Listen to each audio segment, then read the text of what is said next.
Hello, everyone, and welcome to TSAM. I am Anna Luisa Olanescu, and on September 17th, we hosted a TSAM New York conference right in the heart of the city. Once again, it was a busy day filled with insightful and impactful discussions from hundreds of industry leaders. Kurtosys, our long-standing sponsorship partner of the marketing and client services stream, hosted multiple talks with various leaders and innovators in the industry, contributed to the success of the day. One of the standout moments was a fireside chat featuring Jane Conway, Managing Director and Head of Digital, Data, and Enablement for Client and Product Solutions at Voya Global Management.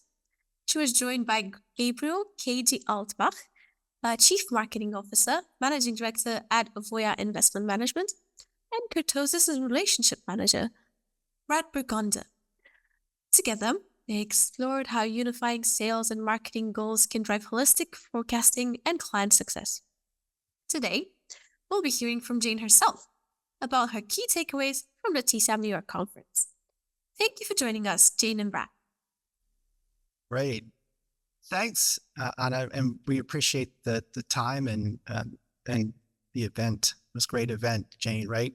I really want to start out just in general, Jane, just talking about key insights and trends at the top level, things that you remember from the conference, and then we'll dive a little bit more into the panel that we had and the panel that you led as well. So just some general thoughts and trends that you heard from the conference. Sure. Thank you, Anna, for inviting me, and glad to be reunited with Brad. We had a great panel and just a great time at the conference. It was really, really thrilling, actually. Some things that stood out to me were data platforms continue to be a major theme with a digital-first mindset. What we haven't seen yet, and I'm hoping we will see in the coming years, is more about how firms are enabling self-service to employees that want insights from those data platforms. So we sort of got the data platforms in place, but let's see how people are activating them. Of course, many sessions featured AI, which was very exciting for a number of use cases. For example, portfolio construction and optimization, compliance, process optimization, and client personalization. That was just a plug for my own panel. And what was really refreshing was to see client experience emerge as a key theme, especially focused on the client's life cycle with a firm, sort of the pre-purchase processes, sometimes called awareness building, consideration, commitment. We call it pre-purchase, the purchase to service, right? So the actual purchase and onboarding, and then ongoing service and support. So firms are really thinking about how to integrate those processes and platforms. And there was some really exciting sessions around that. Jane, I would like to shift a little bit to talking about our panel, the one that we had together, which was aligning sales and marketing goals and just trying to figure out how sales and marketing should and can work together towards common goals. Yeah, I think I mentioned either on the panel or I'll mention now that Lauren Fox did a piece, I think about 5 or 6 years ago, that was brilliant, that really highlighted why marketing and sales weren't aligning, right? They had very different KPIs. For example, sales is concerned about sales and transactions and revenue growth. And marketing traditionally has been concerned with KPIs like impressions, right? Clicks, click-through ratios. And we're really seeing a big change, and we talked about that big change. That I can summarize maybe 3 themes or 3 big takeaways from our session. The first was marketing and sales really need to have a joint, and teams like mine need to have a joint responsibility. So what does that mean? It means they need to collaborate and think about how they're going to achieve the goals for the channel, the business unit, right? And what role will sales play and what role will marketing play all together. So, for example, if they're goal setting and they're talking about sales per product, and there's talking about audiences, sort of key clients. Sometimes we call them the strategic accounts or the, key accounts. How are we going to do that? Right? It's not all about sales alone. It's got to be a collaboration. So joint responsibility, number one thing. Fast follow to that is, now that we're talking about a strategy for engaging clients and converting clients to actually purchase our products, we've got to coordinate. And we need to coordinate that digital engagement with that personal engagement and events as part of sometimes a channel plan, right, to meet those goals. So joint responsibility, set the strategy, and then set the plan and execute. And that execution is really a game sport, right? So you need product, you need data and analytics, you need sales and marketing enablement, you need sales, you need digital apps. And so coordinating them, just like any other team sport, becomes paramount to the goal, one goal, increasing sales. Yeah, and that makes a lot of sense in terms of coming from from both the sales side and the marketing side.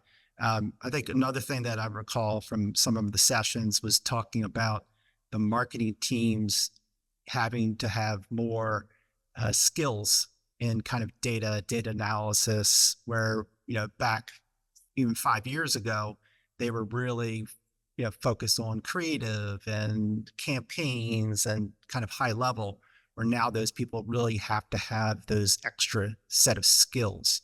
Are you seeing that too at Apollo, where your teams really have to upskill?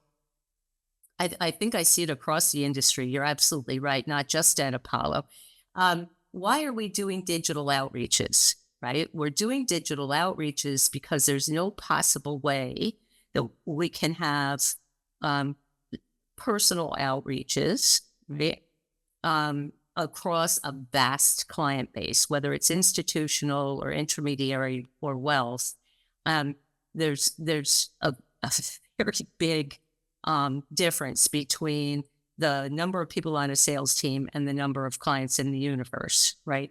So by definition, we're starting to see firms allocate a certain segment of clients to marketing, okay, for digital engagement. As we get to know that client, right? And sometimes we call those marketing contacts. Now, because we're doing digital engagement, we need to interpret and look for buying signals, right? And so to do that, you need some analytic skills and you need some data skills. And then lastly, to be able to reflect and articulate the value of that digital outreach, right? In terms of monetization. Was it successful? Did we get more sales from it? And that requires analytics as well. So marketers are definitely becoming much more analytic in their strategy, but also in articulating the impact of executing that strategy, that digital strategy, to engage clients. I want to maybe shift a little to the panel you hosted. You mentioned AI before, but leveraging AI techniques, how it's transforming the way that we understand clients.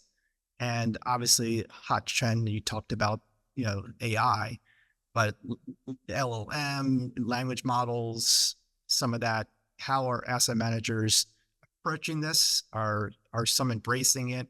Obviously, everyone's talking about generative AI, but are they doing the hard things that need to be done to put those things to use? Yeah, that's one of my favorite topics, having used AI for about 35 years, right? I smile somewhere around 2019. Statistical techniques that we've been using for 30 years got captured as AI. Regression analyses suddenly became machine learning. So, as an umbrella statement, AI's been around a long time, right? As soon as computers got really, really good, AI got even better. I think AI's been, sort of a featured headliner because of the recent hype around Gen AI, right? Large language models.